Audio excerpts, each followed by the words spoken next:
Sejam bem-vindos. Começa agora mais um Jogo Económico. A partir de agora pode seguir-nos nas redes sociais ou no site do Jornal Económico, mas também na Bola TV. Use o hashtag Jogo Económico para comentar os temas que vamos ter em debate. Os NFTs desportivos são os cromos da era digital. É um mercado que vale milhões de euros, com as startups portuguesas na linha da frente, não só a nível do apoio de grandes estrelas da seleção nacional, como também no talento dos profissionais que trabalham estes produtos. Este será o tema para debater após o intervalo neste programa. Nesta primeira parte do Jogo Económico, o painel do programa vai refletir sobre a polémica ideia da FIFA, que já mereceu a reprovação dos clubes europeus. O Mundial de 2 em 2 anos parece ser a solução para que a FIFA possa fazer frente a uma quebra de receitas de mais de 100 milhões de euros que se espera até ao Mundial do próximo ano. Dou as boas-vindas aos nossos comentadores do Jogo Económico para esta edição do programa, Leonardo Ralha, João Marcelino e Diogo Luís. Muito obrigado aos três e vou precisamente começar pelo João Marcelino e por te perguntar, João, se concordas com esta ideia do Mundial de 2 em 2 anos. Vejo com muitas dúvidas. Eu acho, sinceramente, que estamos perante uma manobra da FIFA para fazer subir as suas receitas. A FIFA só tem um grande negócio, é o Campeonato do Mundo de Futebol. Se olharmos para a UEFA, tem as Champions todos os anos, tem as competições dos clubes, tem o Campeonato Europeu também de 4 a 4 anos. O que nós vimos na FIFA foi que a Taça das Confederações e o Mundial de Clubes foram 2 flops. E, portanto, é nessa perspectiva que nós assistimos primeiro à tentativa de organizar um Mundial de Clubes, bem, mas isso bate com os interesses também da UEFA e a UEFA não tem mostrado muito disponível para isso. Portanto, eu acho que isso é mais uma dimensão da luta da FIFA por fazer subir as suas receitas. Sei que há pouco tempo convocou vários protagonistas do futebol mundial para uma reunião no Qatar para explicar o projeto e para, no fundo, convocar o seu apoio. Eu tenho grandes dúvidas sobre isso. Acho que o calendário é apertado, acho que os clubes que gastam mais dinheiro têm que ser, digamos, olhados em primeiro lugar do que as seleções. Parece-me que o quadro competitivo que existe a esse nível, tanto a nível mundial como a nível de cada uma das confederações com os seus campeonatos regionais, de Campeonato da Europa, a Golden Cup na América do Norte, mais a Taça América, a Liga da Ásia. Acho que tudo isso são competições que têm a sua lógica, que estão bem solidificadas. Olho para esta iniciativa da FIFA, resumo como arranjou realmente um grande porta-voz, o Arsène Wenger, que é uma pessoa que tem dimensão no futebol no mundo, mas que também trabalhou muito tempo para a FIFA, era um dos analistas dos campeonatos do mundo, estava lá juntamente com o Gerard Rodolier, com o Carlos Queiroz, português. São pessoas que há muitos anos trabalham para esse organismo e têm a mesma visão dos interesses desse organismo. Portanto, eu, olhando para essa ideia, vejo-a com muitas reservas. Leonardo, será que a FIFA aprendeu alguma coisa com aquela enorme confusão que se colocou com o anúncio prematuro e atabalhoado da Superliga Europeia? Não, claramente não aprendeu nada. Claramente não aprendeu nada, é mais uma fuga em frente estranha e no limite perturbadora do futebol mundial. Vamos esperar que não tenha grande seguimento, que a ideia não germine numa ou noutra cabeça por um ou outro motivo, porque, como dizia o João e bem, já temos um quadro competitivo que é o que é, bastante preenchido, em que os clubes têm uma pressão muito grande de conciliação entre os compromissos pelos quais pagam o salário aos seus jogadores, com toda a representação e que é necessária e digna das seleções dos seus respectivos países. Estar a criar ainda mais estar a apertar a sequenciação dos campeonatos mundiais para conseguir mais algumas receitas para a FIFA, no limite até acaba por ser perigoso para a condição dos artistas, que são aqueles que fazem com que o público vá encher as bancadas, o público compre produtos, o público esteja ligado aos ecrãs de televisão, dos tablets, dos telemóveis, do que for. Pode-se dizer que neste caso, como um bocado na história popular, a FIFA está a arriscar, e espera-se que não tenha essa possibilidade, a arriscar matar a galinha dos ovos de ouro. Diogo, a Associação Europeia de Clubes, que é liderada pelo presidente da Liga Espanhola, Javier Tebas, já veio dizer que a FIFA que nem pense em avançar com este tipo de decisões, sobretudo se forem unilaterais e se não forem ouvidos os clubes. Acreditas que a FIFA vai cuidar deste assunto com algum tato e com alguma cautela para não ferir suscetibilidades? Claro que sim, não tenho dúvidas nenhumas que o fará. Aliás, a forma como já veio apresentar, já veio associada a nomes fortes do futebol no passado. E isso tem a ver com o facto de querer passar uma imagem diferente. Pessoas que já tiveram grande experiência e grande estatuto dentro do mundo do futebol, que estão de acordo com este tipo de acontecimentos. O que me parece é que há aqui algumas questões. Em primeiro lugar, quem paga os ordenados? São os clubes. Em segundo lugar, quem ficará a ganhar com o Campeonato do Mundo? São os clubes? Não. Os clubes vão ter menos tempo que os jogadores. Inclusive, os jogadores podem estar em piores condições nas provas dos clubes. Terceiro ponto, já existem tantas competições de clubes que neste momento já é difícil conseguir, por exemplo, fazer um apuramento para um europeu para um mundial. Como é que irá acontecer os apuramentos para o mundial? Será que vamos ter entradas diretas e vai-se perder também um bocadinho daquilo que deve ser a eficiência, não é a eficiência, o mérito esportivo? Será que já vamos ter as seleções, as 10 primeiras seleções já estão lá garantidas? Acho que não é isso que faz sentido, sobretudo no mundo do desporto e no fair play. Claro que a indústria do desporto continua a crescer e tenta-se procurar aqui novas formas de rentabilizar, mas a verdade é que nós também temos que olhar para aquilo que é a galinha dos ovos de ouro do futebol, que são os jogadores. E se os jogadores tiverem mundiais, por muito poucos jogos que tenham nos clubes, vão ter sempre que ter um mês de preparação e vão ter sempre que jogar em junho ou em julho. E, portanto, se a época começar em agosto, como começa sempre, os jogadores vão estar completamente espremidos. E claramente não é isso que faz sentido. Por isso, a minha opinião, muito mais do que levar não só ex-jogadores, seria importante também ouvir aqueles que são neste momento os grandes craques do futebol, que é para perceberem de viva voz qual é que é a sua opinião relativamente a haver Mundial 2 em 2 anos, se é execuível, se não é, se estão muito desgastados com o conjunto de jogos que tiveram, por exemplo, nos últimos 2 anos em função do Covid, em que teve que ser tudo muito concentrado, e desse ponto de vista parece-me que os jogadores na atualidade, os jogadores que estão a exercer a sua função, devem também ter uma voz importante naquilo que é o rumo do futebol, e não me parece que a FIFA neste momento os tenha ouvido para tomar uma decisão destas ou para começar a equacionar uma decisão destas, porque a partir do momento em que se faz o Mundial 2 em 2 anos, também podemos começar a ter um Europeu 2 em 2 anos, podemos começar também a ter a Taça das Confederações e será o caos completo. Quer dizer, começamos a ter Mundiais e Europeus de 2 em 2 anos e Liga dos Campeões de 4 em 4 anos. É inverter completamente o rumo dos acontecimentos. Para já não falar, muito rapidamente, Diogo, naquilo que é a banalização daquela que é a maior prova de seleções a nível mundial, não é? Sem dúvida, também deixava de ter aquele e que é aquele tipo de prova que é aquela prova que nos gera sempre grande ansiedade e grande expectativa para ver. Mas repara, o poder do dinheiro não se importa com isso. Exatamente. O que se percebe é que vai haver mais dinheiro, vai haver mais...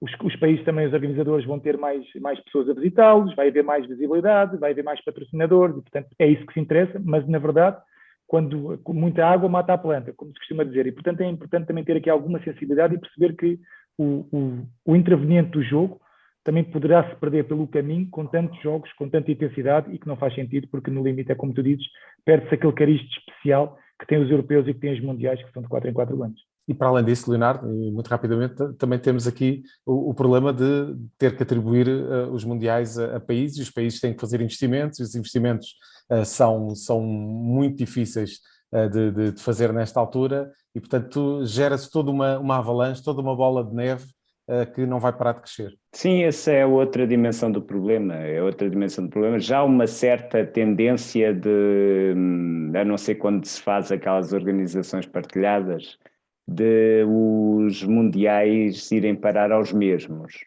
Países que têm maiores capacidades de infraestruturas, maior poder de investimento para construir ou para renovar instalações desportivas, que têm a capacidade instalada para receber a quantidade de visitantes que um campeonato mundial gera.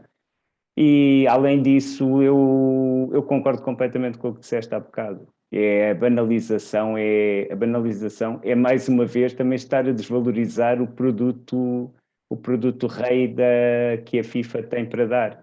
Eu lembro-me perfeitamente, na infância, não tenho memórias Estávamos a viver o nosso enorme jejum entre 66 e 86 de mundiais. Mas lembro-me muito bem de como, quando eu era criança e já tendo passado perto de uma década, continuava a ser um motivo de incrível orgulho para o Brasil o tricampeonato mundial. E é uma coisa que com campeonatos de 2 em 2 anos perde-se todo esse mito. João, em 30 segundos, que conselho é que darias a Infantino? Não esquecendo já que Portugal e Espanha estão a concorrer com uma campanha conjunta para o Mundial de 2030. Pois são mais os interesses dos clubes, dos jogadores, e pensam um bocadinho menos nos negócios que a FIFA precisa de fazer para manter as suas despesas ao mais alto nível. E é por falar em negócios, vamos então, na segunda parte, falar de NFTs, um mercado de milhões que vamos conhecer já a seguir neste Jogo Económico.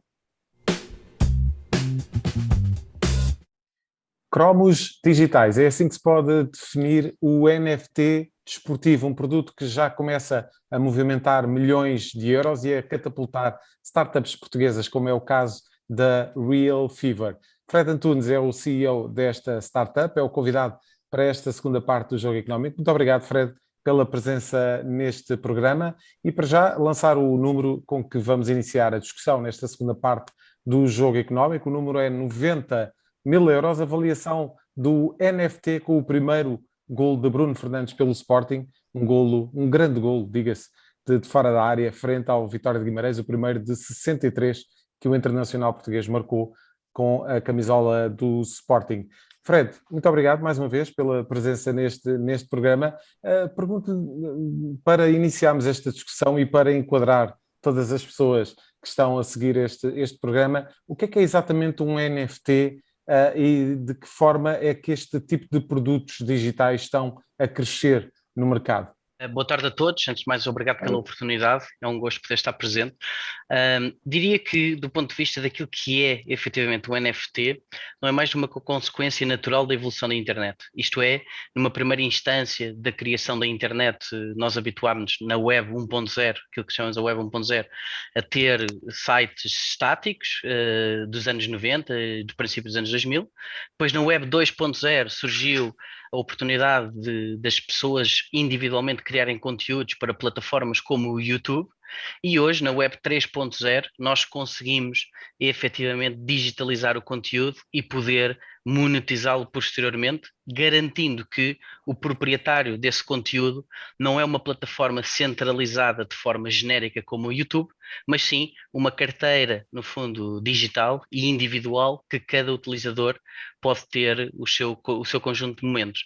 Do ponto de vista da aplicação prática, também para poder enquadrar, aquilo que nós fazemos na Real Fever não é muito diferente daquilo que são as tradicionais saquetas, só que das nossas saquetas digitais, em vez de, quando as rasgamos, abrirmos e sair um cromo tradicional apenas com uma imagem e um autocolante, diria, aquilo que sai dentro de cada uma das saquetas da Real Fever são momentos únicos, neste caso de futebol, e onde acreditamos naturalmente que o maior valor intrínseco que um atleta pode ter na sua representação digital é de facto os seus melhores momentos históricos em termos de golos, de assistências, de defesas, de cortes, porque acreditamos que esse é, digamos, o expoente máximo que um jogador de futebol tem. Fred, a Real Fever fez um investimento muito recentemente de 2,2 milhões de euros precisamente para se lançar neste mundo dos NFTs. O que é que foi necessário e como é que puderam perceber quais eram as necessidades deste mercado e que tipo de produtos é que atacaram? Como é que foi todo esse brainstorm para chegar à conclusão de que deveriam enverdar por determinado caminho para terem aceitação por parte do mercado? Do ponto de vista prático, eu diria que a nível pessoal, este é um negócio que eu acabo por conhecer há quase 10 anos e estou cá quase desde o início. Portanto, os NFTs acabam já por ser uma terceira geração daquilo que é a primeira geração chamada Bitcoin. Portanto, a Bitcoin foi a primeira geração, o Ethereum e as plataformas descentralizadas com aplicações descentralizadas foi, digamos, a segunda geração, e hoje os NFTs são a terceira geração de produtos que podem ser construídos em cima de uma tecnologia chamada blockchain. E a partir do momento que nós em 2017 tivemos o protocolo ERC-721, que é aquele que nos permite criar efetivamente NFTs, ficou logo no nosso radar quando é que faríamos a nossa entrada no mercado e como é que faria sentido entrar no mercado. Aquilo que tivemos aqui alguma agilidade foi, ao longo do ano passado, nós conseguirmos assegurar uma série de direitos televisivos, dos jogos em si, antes de praticamente todo este hype começar a surgir. E, portanto, a vantagem de ser first mover é exatamente, muitas vezes, termos que ter alguma coragem e, ao mesmo tempo, algum discernimento para poder assegurar coisas que ainda mais ninguém queria. E, portanto, foi o que fizemos o ano passado e conseguimos assegurar os direitos digitais exclusivos para a emissão de NFTs dos últimos 22 anos do futebol português, e naturalmente que dentro do futebol português é fantástico porque os melhores jogadores do mundo, não apenas os portugueses, mas também os internacionais, lançaram-se e jogaram de facto no nosso campeonato, e portanto isso deu-nos uma alavancagem bastante grande. No que diz respeito à ronda de investimento que fizemos em janeiro, foi fechada em 20 dias, portanto, a partir do momento que nós conseguimos assegurar os direitos e que o projeto era claro, que tínhamos o expertise para o conseguir fazer, a partir daí foi uma consequência natural e em 20 dias fechámos a ronda e neste momento já pensamos na ronda seguinte. Fred, este é um tipo de negócio em que as empresas portuguesas movimentam-se bem, são quase muitas delas são quase nativas, praticamente nativas digitais e, portanto, conhecem bem o mercado e estão quase a par com as empresas que melhor se movimentam neste tipo de mercado, não é? Sim, eu acho que Portugal, na área da blockchain, em nada está atrás daquilo que se faz internacionalmente. E diria até do ponto de vista tecnológico, que é uma das áreas tecnológicas onde nós conseguimos acompanhar melhor aquilo que são as tendências internacionais. Por outro lado, isso também é fruto de eu diria até amizade que nós temos todos uns com os outros, de termos, no fundo, construído isto em conjunto e onde nos fomos ajudando mutuamente. E é uma realidade que tenho de facto de referir, é que aquilo hoje que nós fazemos na Real Fever não é apenas uma consequência do trabalho intenso e extremamente meticuloso e disciplinado que temos internamente na empresa, mas é também o contributo de outros empreendedores portugueses que acabamos por ter amizade e que nos vão ajudando a poder construir um produto cada vez melhor. Diogo, não sei se eras fã de cadernetas de cromos quando eras mais novo. Era, e inclusive também fui um cromo pequenino, mas fui. É verdade. Tu fizeste parte de várias coleções. Creio que o Leonardo e o João também se enquadram nesse universo. Eu próprio também fazia várias coleções de cromos, de futebol e não só. Como é que vês este universo de NFTs, que no fundo é uma nova geração de cromos, neste caso no ambiente digital? Como é que vês tudo isto a florescer e a acompanhar aquilo que é muito especificamente também o futebol português? Olha, em primeiro lugar, dar os parabéns ao Fred e à sua equipa e à empresa, porque a verdade é que tiveram uma visão muito antes do tempo em que as coisas acabaram por acontecer. Eu acho que isto é bom que se explique bem e melhor o que é um NFT, porque a verdade é que existem aqui sempre dúvidas. Eu tenho depois uma questão para colocar aqui no fim, claro, ao Fred, porque eu acho que seria interessante esclarecer. Agora, a verdade é, como ele disse, eles anteciparam-se, compraram os direitos digitais dos últimos 22 anos do futebol português, têm a vantagem de ter aqui grandes jogadores e grandes treinadores onde podem ir buscar muitos e bons momentos. E a minha grande questão é qual é a diferença entre ter um destes conteúdos na nossa carteira digital ou ir ao YouTube, por exemplo, buscá-lo? Ou seja, relativamente, por exemplo, àquilo que disse do 3.0 e 2.0, o conteúdo está no YouTube. Qual é que é a diferença entre pagar para ter esse conteúdo só para mim, mas toda a gente também o consegue ir buscar diretamente ao YouTube? Eu acho que esta aqui é uma pergunta que muita gente se coloca e que pode fazer aqui alguma diferença. A segunda questão que tenho, já agora, é perguntar se, por exemplo, utilizando o momento do Bruno Fernandes, se tem algum direito de imagem do Bruno Fernandes, tem que falar com ele diretamente, se não tem, se os direitos digitais já incorporam tudo isto e os jogadores não ganham nada com isto individualmente, ou se no limite, em termos comerciais, também faz sentido, mesmo ele não ganhando, associá-los à marca e fazer com que eles também consigam promover mais o vosso produto, porque, como disse o Fred bem, Portugal tem grandes jogadores, grandes treinadores, e no mundo do desporto, se há uma empresa que pode crescer em termos internacionais, somos nós, pela vantagem de termos pessoas que nos representam muito bem em Portugal lá fora. São duas boas questões, Fred, se puder avançar. Sim, diria que há três questões aqui que o Diogo coloca. A primeira, que diz respeito à questão legal de tudo isto. E precisamos ser muito honestos. Quando nós trabalhamos a inovação, a certeza jurídica faz parte necessariamente das regras do jogo. Aquilo que nós aqui tentámos foi conseguir encontrar um equilíbrio entre o que é uma lei de propriedade intelectual dos anos 80, onde nem a internet existia, e como é que nós aqui conseguimos aplicá-la, no fundo, a este novo mundo que surge dos NFTs.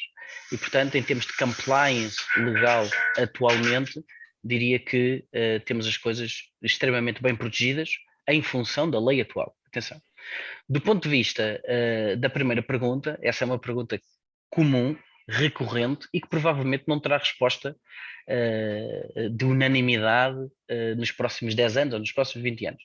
Mas a questão mais prática de responder é compará-la com outras atividades onde acontece exatamente o mesmo. Ou seja, nada me impede em vez de ir à Avenida da Liberdade, a uma das principais marcas, ou das marcas mais caras que na Avenida da Liberdade se vende, nada me impede de ir a uma feira tradicional comprar uma mala de uma determinada marca por 200 euros ou 300 em vez de 5.000 ou 10.000 euros, como é evidente.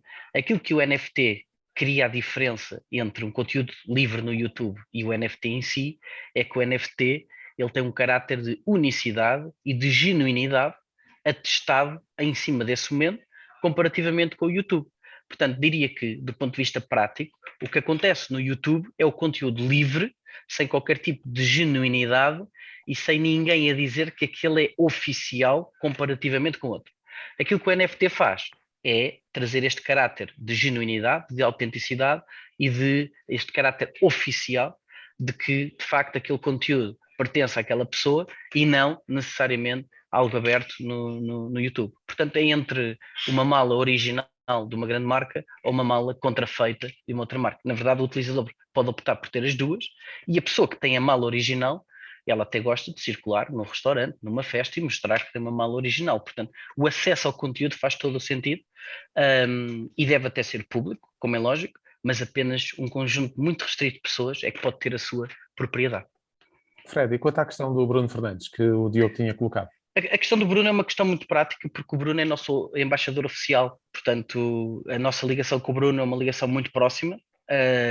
Primeiro porque internamente na Real Fever somos fãs incondicionais do Bruno, e foi fantástico ele ter aceito ser nosso embaixador. Por outro lado, ele acaba por ficar para sempre na história dos NFTs, como sendo o primeiro jogador de futebol de toda a história, ter um momento único, com uma determinada cotação no mercado, naturalmente, mas de facto ele é o primeiro para os próximos 50 anos. E foi isso que nós quisemos aqui dar ao Bruno, foi no fundo, em troca do apoio dele, poder dar-lhe de facto um endorsement que ele merece e que é absolutamente justo.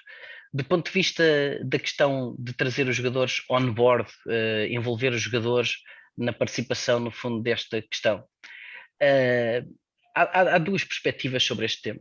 Há uma perspectiva ética e moral e há uma perspectiva jurídica. Do ponto de vista da perspectiva jurídica, estes conteúdos estão no YouTube, como o Diogo frisou, e bem, há muitos anos, e não levantaram nunca problemas. Aquilo que levanta problemas é a partir do momento que o vídeo deixa de estar no YouTube e faz 50, 70, 80 cêntimos por mês, e o vídeo passa a fazer 20 mil, 30 mil, 40 mil, 50 mil dólares. E, portanto, esta é só a diferença.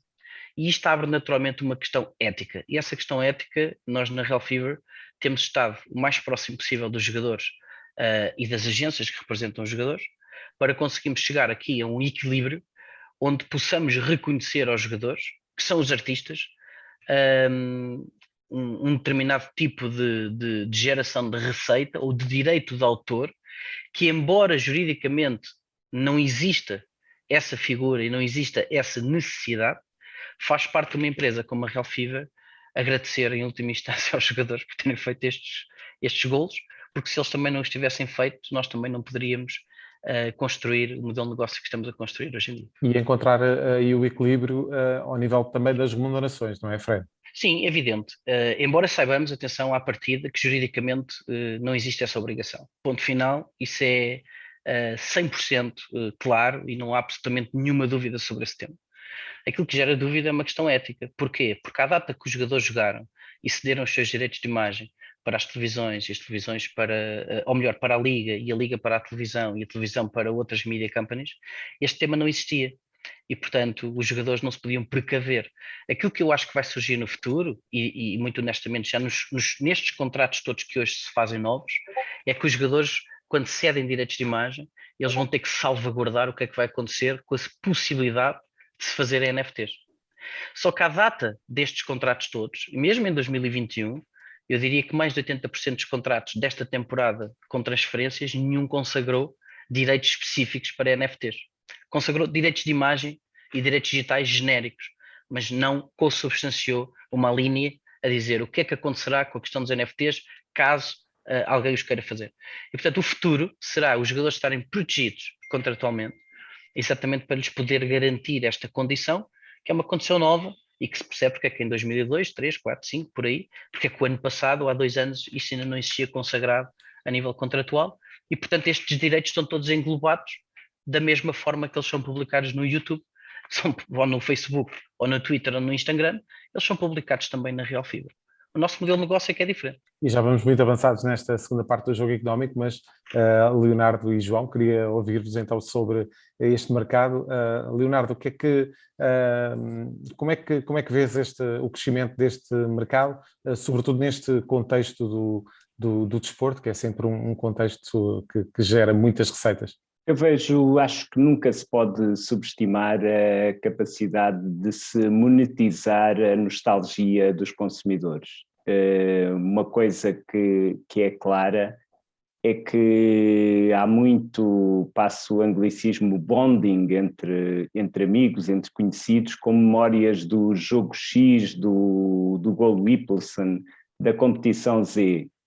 E nesse sentido, e tendo em conta que algumas das pessoas que pronto, já vamos ficando mais entre adotes, são também aquelas que têm tendencialmente mais poder de compra, eu pergunto ao Fred que se, mesmo sendo muito impressionante os 23 anos de arquivo, salvo erro, que conseguiu, se não teria sido igualmente interessante conseguir direitos sobre os jogos, os golos dos anos 80 e 90?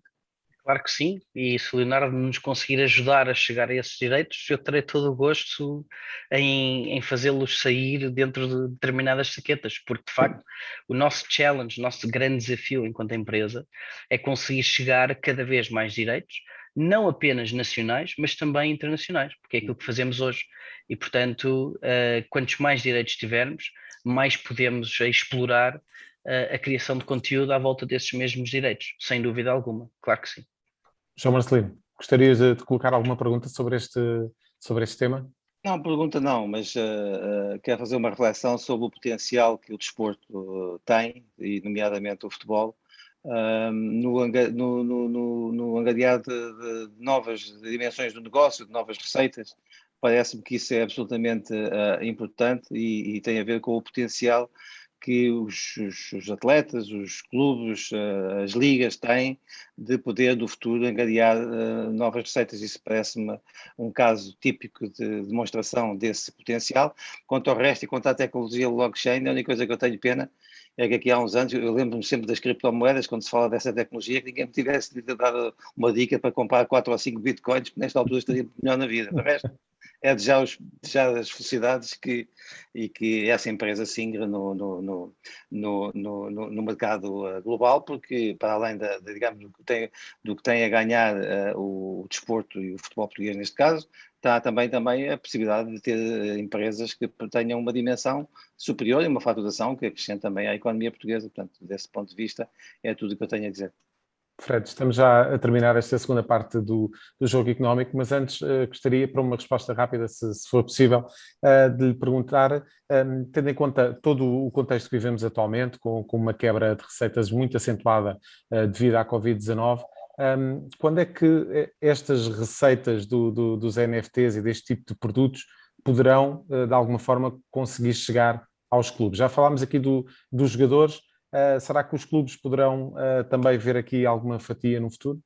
O tema dos jogadores é um tema muito semelhante aos clubes. Portanto, eu posso dar um exemplo muito prático. Eu tive a semana passada uma reunião com um clube brasileiro, onde o clube brasileiro, podíamos estar a negociar do Brasileirão, e estávamos a negociar uma parceria em que, em determinado momento, eles me dizem que a Globo tinha os direitos de tudo, inclusive dos treinos e do que acontecia no balneário.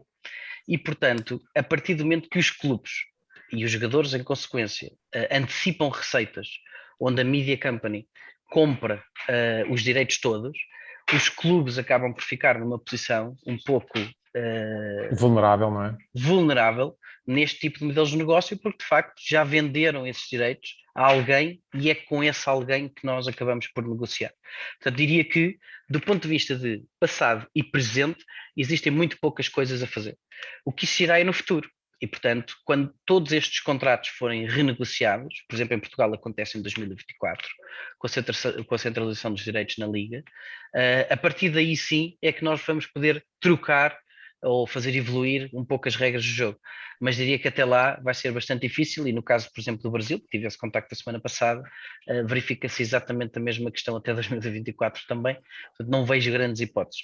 Diria apenas só para concluir o seguinte, do ponto de vista de negócio, uma das questões que faz com que este negócio seja muito bem sucedido, os números podem parecer muito grandes, mas na verdade não são, comparativamente com a audiência que nós podemos chegar. Ou seja, enquanto que nas chaquetas tradicionais nós precisávamos de uma rede de quiosques para os vender, uma rede de papelarias para poderem distribuir as chaquetas, nós hoje vendemos chaquetas e NFTs para o mundo inteiro, inclusive os espaços mais longínquos comparativamente com a nossa localização em Portugal. E falo especificamente de Vietnã, de Tailândia, de Indonésia, de Argentina, de Peru, de Chile, que seriam países que, se nós quiséssemos colocar saquetas num quiosque a serem vendidas lá, a operação logística era quase inviável. Ou seja, a forma como hoje nós podemos fazer chegar valor e chegar um ativo digital a estas partes longínquas do mundo, apenas requerem que esses utilizadores, esses nossos customers, digamos assim, só tenham que ter acesso à internet para se ligar à nossa plataforma e os poderem adquirir. Da mesma maneira que a troca é feita exatamente da mesma forma, ou seja, enquanto que num Chrome tradicional, se eu quiser vender um Chrome, tenho que ir ao eBay, do eBay colocá-lo à venda, entretanto tenho que o receber, e este ciclo de compra e venda demora aproximadamente 45 a 60 dias. Nós, via um NFT, o mesmo NFT pode ser trocado mais de 100 vezes durante o mesmo dia. Porquê? Porque é transferi-lo de uma wallet, de uma carteira digital para outra, e isto é uma operação que demora segundos a fazer. Zé Carlos, afinal, desculpa lá, mas sim, João, uma pergunta a fazer que tenho mesmo que fazer. A quem é que compraram os direitos? À Liga ou a algum operador privado? Na verdade, os direitos pertencem a um operador privado. Oliveira Esportes? Não é o Oliveira Esportes, porque o Oliveira Esportes também já não está dentro da questão dos direitos digitais, é uma outra empresa portuguesa. Muito bem. João, mais alguma questão? Podemos fechar então, provavelmente, a segunda parte então deste programa. Fred, muito obrigado. Fred Antunes, CEO da Real Fever, muito obrigado e ficas desde já o convite para poder voltar ao nosso convívio, para discutirmos sobre este tema que é, de facto, muito interessante. Fred, muito obrigado então, até à próxima e já a seguir seguimos para as escolhas dos nossos comentadores neste jogo económico. Estamos de volta para a terceira parte do jogo económico e para as já habituais escolhas da semana dos nossos comentadores. Começo precisamente pelo Diogo Luiz e pelo número que o Diogo nos traz esta semana. Diogo, o teu número é o número 1000. São os 1000 jogos da carreira de José Mourinho, uma carreira fantástica até o momento, cerca de 65% de vitórias em grandes clubes, com grandes competições, com muitos troféus à mistura, e nada melhor que um jogo 1000 com a emoção que este jogo teve, fantástico, aquele final quase dramático, diria eu, um Sassuolo a jogar um bom futebol, portanto foi um grande jogo de futebol, que a Roma venceu com alguma felicidade, mas lá está, tinha que ser um jogo 1000 que acaba por representar um pouco daquilo que foi a carreira de José Mourinho. Sempre a conseguir ultrapassar os obstáculos, uns com mais dificuldade, outros com menos dificuldade, mas a verdade é que sempre com aquele sorriso, sempre com aquela forma também intensa de vibrar com os resultados e com as situações, e sempre muito agarrado à sua equipa, que são estas as equipas de sucesso de Mourinho, E esperemos que isto seja o princípio de mais um belo final, um final feliz em Roma, porque é isso que nós também gostamos, é torcer pelos nossos, e torcer por Portugal, e neste caso, mais no meu caso pessoal, é claro que torço, tenho aqui um sentimento especial, porque eu fui o primeiro jogador lançado pelo José Mourinho e acabo por ficar também relacionado com a sua história. Naqueles primeiros 13 jogos, não é, Diogo? É verdade, é verdade, é verdade. João, o teu número é também o 1000 e também tem a ver com os jogos da carreira que Mourinho já fez enquanto treinador principal. Tudo começou com uma derrota no Bessa e o jogo 1000 foi uma vitória em Roma. Sim, é um grande número associado à carreira de um grande treinador português, e eu olho da seguinte forma, quer dizer, são 1000 jogos ao mais alto nível mundial. Portanto, são jogos no Benfica, no Futebol Clube Porto, que tem também uma Leiria, mas depois tem a Inglaterra, tem a Itália, tem Espanha, tem Liga dos Campeões, tem as mais altas provas do mundo, e portanto ter cerca de 65% de triunfos é absolutamente fantástico. Mas eu quero aqui valorizar o renascimento do Zé Mourinho, quer dizer, aquela corrida que ele faz depois da Roma ganhar o jogo no último minuto, e depois também podia ter empatado no último minuto, mas é de alguém que está a viver estes dias como se fossem os primeiros, que é uma coisa talvez com uma alegria com que algumas vezes faltou à carreira do Zé Mourinho nos últimos tempos, e portanto eu valorizo muito isso.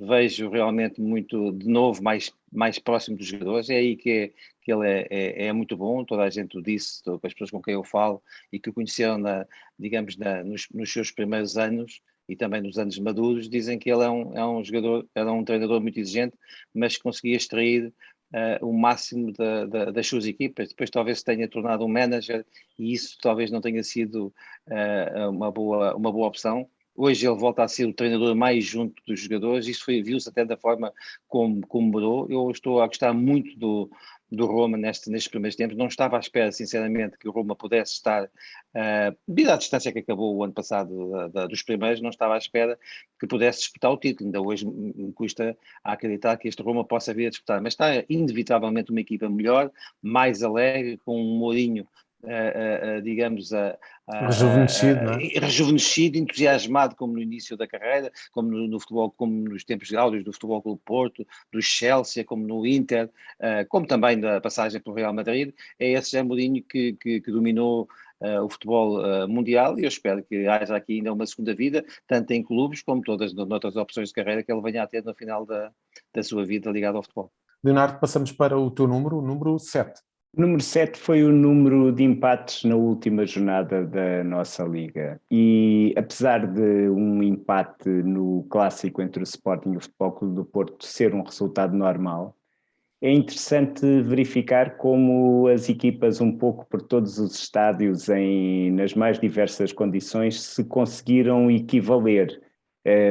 Tanto que as únicas exceções à regra foram os visitantes Benfica e Estoril, sendo que o Benfica alargou a sua vantagem em relação aos rivais mais diretos, e o Estoril passou a ser o segundo classificado isolado, à frente do Sporting e do Porto. Até que ponto isto poderá ser uma tendência? Talvez seja cedo para dizer, tendo em conta a fase inicial em que vamos no nosso campeonato. O que é certo é que se vê equipas bem apetrechadas, um pouco por toda a tabela classificativa, obviamente todas com as lacunas que os tempos difíceis que vivemos também acabam por potenciar, mas com muita competitividade. Pode ser um sinal de um campeonato interessante também na zona mais abaixo da tabela classificativa. Leonardo, já falaste aí do Sporting Porto. O Diogo Costa foi um dos melhores jogadores em campo nessa partida. Teve defesas decisivas que garantiram ao Porto o empate e podiam eventualmente até ter garantido mais no clássico. Esteve muitíssimo bem no duelo com o Nuno Santos, não conseguiu evitar um golo de grande oportunidade do extremo leonino, mas mostrou que está ali para tentar agarrar o lugar. E é preciso ver que se a transição para sénior é difícil para todos os grandes valores das camadas de formação, é especialmente madrasta para os guarda-redes, em que guarda-redes só há um, certamente. Normalmente o jovem guarda-redes de elevado potencial consegue o lugar por lesão do titular ou por impedimentos quase para o titular se ter tornado persona não grata do treinador. É isso que permitiu que tenhamos tido a afirmação de jogadores como Vítor Bahia ou Rui Patrício.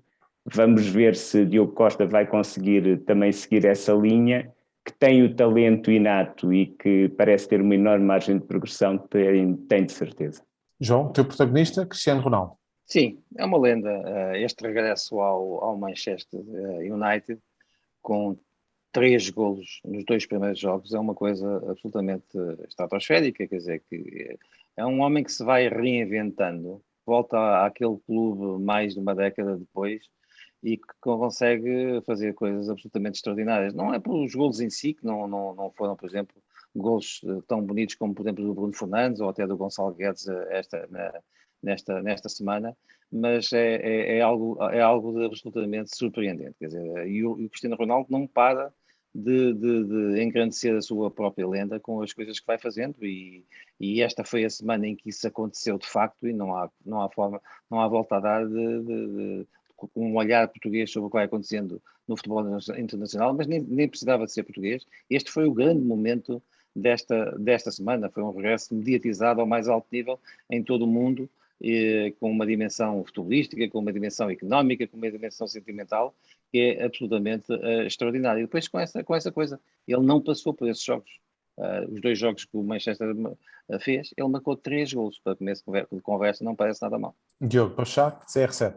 Sim, sem dúvida. E é interessante e engraçado. Conseguimos juntar os nossos 2 melhores embaixadores com umas figuras, o Mourinho pelos meus jogos e o Ronaldo por este regresso a Manchester. E acho que há aqui uma palavra que define estes 2 embaixadores neste momento, é a felicidade. Estão os 2 felizes. E é claro que Ronaldo não estava feliz em Turim.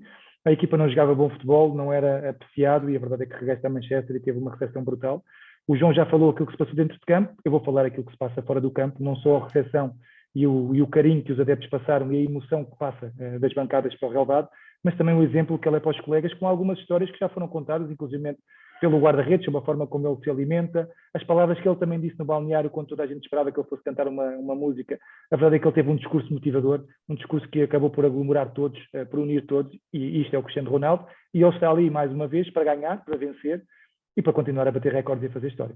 Diogo Luís, Leonardo Ralha e João Marcelino, muito obrigado pela presença neste Jogo Económico. Voltamos para a semana sempre com os números que contam dentro e fora das 4 linhas. Até para a semana.